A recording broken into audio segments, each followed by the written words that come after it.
ser fed ud. Eller?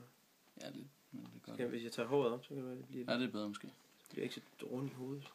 Hej, vi er blevet bedt om at sige et par ord om Dronninglund Gymnasium. Jeg har jo gået der selv, og det er et helt fantastisk gymnasium. Jeg var meget glad for at gå der selv, og vi har jo også for nylig været oppe og spille, Rune og jeg. Det var rigtig fedt. Det var helt fantastisk oplevelse. Ja. Det er et meget unikt gymnasium, som vi virkelig har nyt at spille på. Ja. Der er, hvis vi skal sige nogle gode ting om det. Ja. Hvad kunne det for eksempel være, Esben?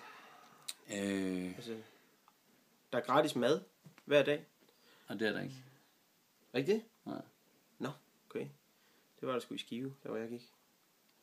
Okay. Det har de ikke. Nej. Men der er gratis transport hver dag. Nej, det er der sgu ikke. Rigtigt? Nej, jeg skulle ikke gratis transport. What the fuck? Havde I det, eller? Ja. Det betalte kommunen. Der er i hvert fald masser af lækre kællinger. Der er rigtig mange lækre kællinger. Det er forældrene, der skal se det her. Altså dem, der skal vælge, om deres piger skal gå på gymnasiet. Ikke? Men det var der jo. Ja, det er måske ikke lige... Forældre, de der mænd, ved sgu da godt, hvordan det er, når man er i vores alder og ser piger på 18-19 år. Det hele, det strider på en.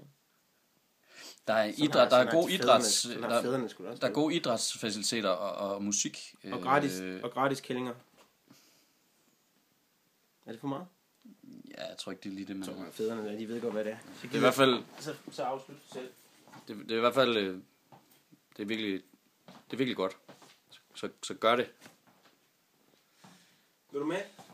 Ja. Svømmeren?